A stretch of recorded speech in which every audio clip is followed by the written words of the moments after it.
जब भी आपने यात्रा की होगी तो अवश्य अपने मार्ग के आसपास कुछ रिक्त स्थान देखे होंगे, कुछ खेत देखे होंगे, कोई ना कोई भूमि का टुकड़ा अवश्य देखा होगा। कुछ स्थान ऐसे होते हैं जहां पेड़ लगे होते हैं, जहां माली बड़े प्रेम से उन्हें बोता है, उन्हें सींचता है।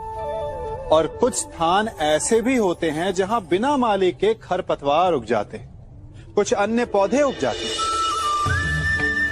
माली द्वारा उगाए वृक्ष हमें ठंडी छाया देते हैं, हमें फल देते हैं, ईंधन के लिए लकड़ियां देते हैं। और बिना परिश्रम के उपजित खरपतवार यदि कुछ करते हैं तो ये कि वो भूमि को बंजर बनाते हैं। हमारा मन भी रिक्त भूमि की भांति होता है। यदि अपने परिश्रम से उसमें सुविचारों के बीज डालोगे तो फलदायक विचार उपजेंगे, और यदि उसे रिक्त छोड़ दिया तो खरपतवार की भांति अनुपयोगी विचार आपके मन को अपना घर बना लेंगे, आपके मन को मैला कर देंगे, उसे बंजर कर देंगे। अब निर्णय आपका है कि आपको सुविचार देने वाला मन चाहिए या कुंठा देने वाला। क्या संसार में कोई भी शब्द निरर्थक है? क्या कोई ऐसी जड़ी बूटी है जो रोग का निवारण ना करे? नहीं। ठीक इसी प्रकार इस संसार में कुछ भी अयोग्य या निरर्थक नहीं होता। हर एक प्राणी, हर एक वस्तु, हर एक घटना का एक महत्व होता है, एक आवश्यकता होती है। परंतु बड़ा वो निरीक्षक होता है जो उन्हें पहचानता है। जैसे कि एक ज्ञानी शब्दों की शक्ति को पहचानता है, जैसे कि एक वैद्य किसी बूटी में छिपे उसके गुणों को पहचानता है, जैसे कि एक जौहरी कोयले में छिपे हीरो को पहचानता है। इन सब बातों का सत्व ये है कि यदि आपको श्रेष्ठ होना है तो कमियां देखना छोड़िए और गुण और विशेषताएं देखिए। आपका जीवन सफल और सरल हो जाएगा। मनुष्य की सबसे बड़ी दुर्बलता क्या होती है? सोचिए। धन, प्रेम, अहंकार। मनुष्य की सबसे बड़ी दुर्बलता होती है उसके रहस्य। चाहे आप कितने भी शक्तिशाली क्यों ना हो, कितने भी प्रबल क्यों ना हो, परंतु उसके रहस्य उसके नाश की चाबी होती है। इसलिए यदि प्रबल रहना है, शक्तिशाली रहना है, समर्थ रहना है, तो अपने रहस्य को किसी को भी ना बताएं, ना मित्र को और ना ही शत्रु को, क्योंकि समय पड़ने पर कब कौन शत्रु हो जाए ऐसा कहना संभव नहीं। विभीषण को रावण के अमृत कुंड का ज्ञात था, इसीलिए प्रभु श्री राम रावण का वध करने में सफल हो सके। इसलिए उचित यही है कि आप अपने रहस्य को स्वयं तक ही सीमित रखें। हम सब के जीवन में कभी न कभी पत्थरों का योग होता ही है। ये संसार हम पर कभी न कभी पत्थर बरसाता ही है। कभी हमें बुरा समझकर, कभी हमें असफल मानकर, कभी हमें बुद्धिहीन मानकर। कारण बहुत सारे हैं, किंतु इन पत्थरों से हमें चोट खानी है या नहीं, ये हमारे हाथ में है। या तो आप इन पत्थरों से चोट खाकर आंसुओं में डूबे रह सकते हैं, या यदि आप चाहें तो इन पत्थरों से सेतु बनाकर समस्या का सागर पार कर सकते हैं। निर्णय आपका है। ये पत्थर प्रतीक है हमारी निंदा का, हमारी आलोचना का। जो इस आलोचना को नकारात्मक ले गया वो केवल कष्ट ही पाएगा, और जिसने इस आलोचना को विकास का आधार बना लिया वो सफलता के शिखर चढ़ेगा। इसलिए स्मरण रखिएगा, आलोचना आपका शत्रु नहीं, आपका सबसे बड़ा मित्र है। राधे राधे। मनुष्य है ना हम, भय तो लगेगा ही। भय धन हानि का हो या मान हानि का, आप भय को बुरा समझते हैं ना? भय हानिकारक हो सकता है, परंतु लाभदायक भी।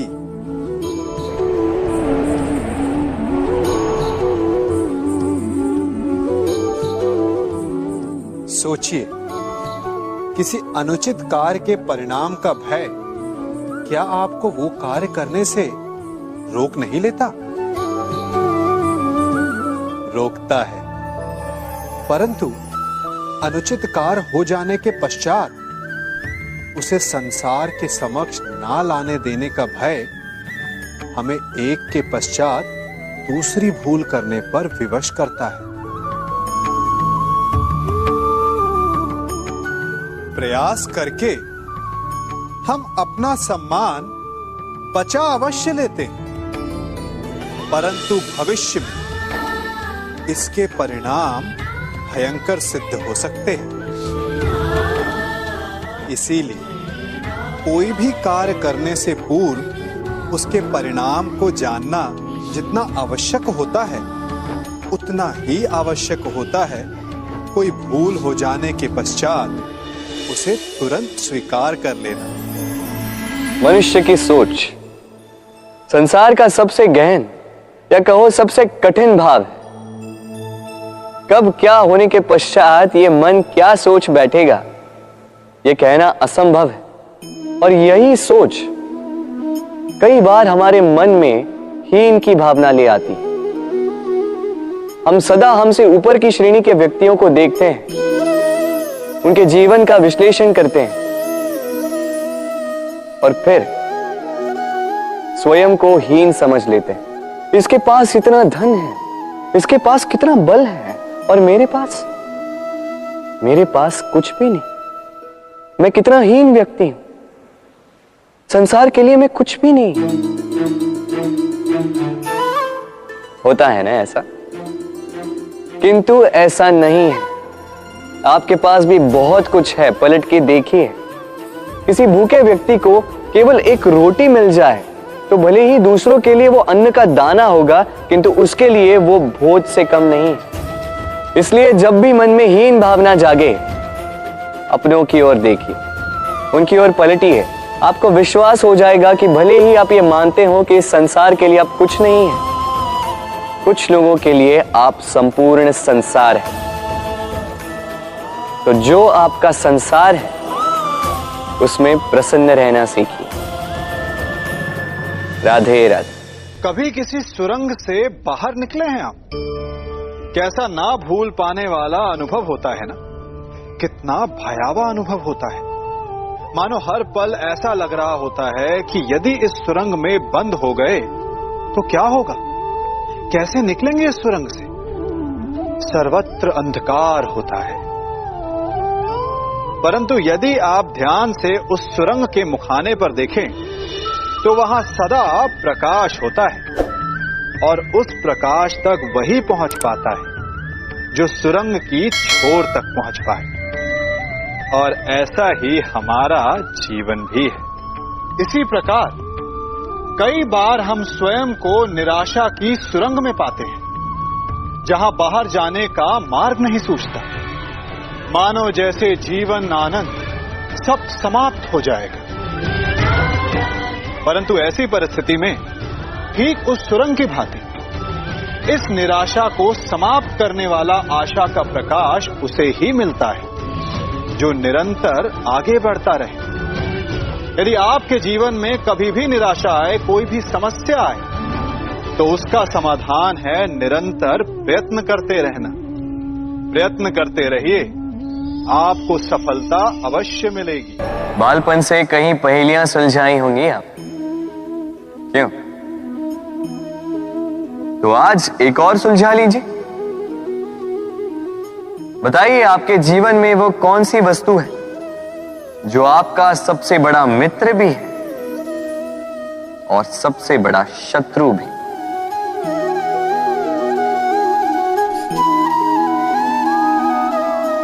समझदार को एक संकेत ही पर्याप्त है। उचित सोचा आपने। वो वस्तु है समय।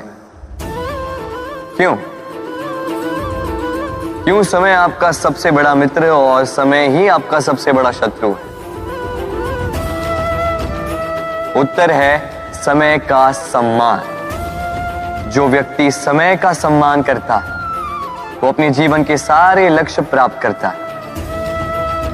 संसार उसकी कला पहचानता है, उसे महत्व देता है। और जो व्यक्ति समय का महत्व नहीं पहचान पाता, नहीं समझ पाता, जाने अनजाने में उसका अपमान करता है, संसार उसी को भुला देता है। इसीलिए समय का सम्मान करें, उसे व्यर्थ ना करें, क्योंकि अच्छा समय इस संसार को बताएगा आपकी वास्तविकता क्या है, किंतु बुरा समय आपको बताएगा कि इस संसार की वास्तविकता क्या है।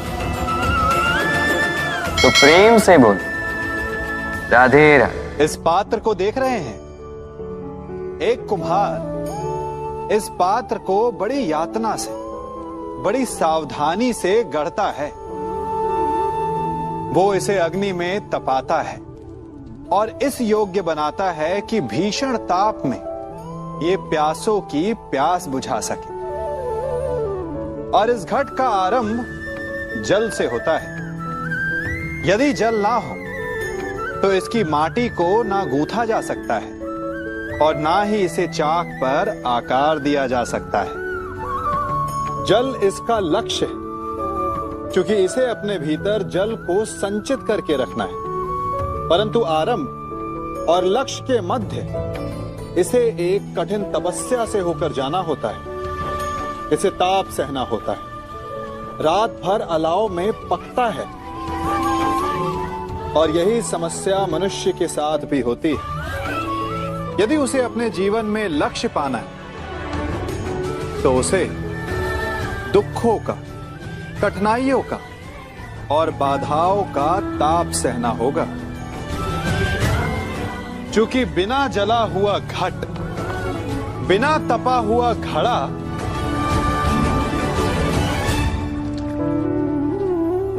जल का संचय नहीं कर सकता।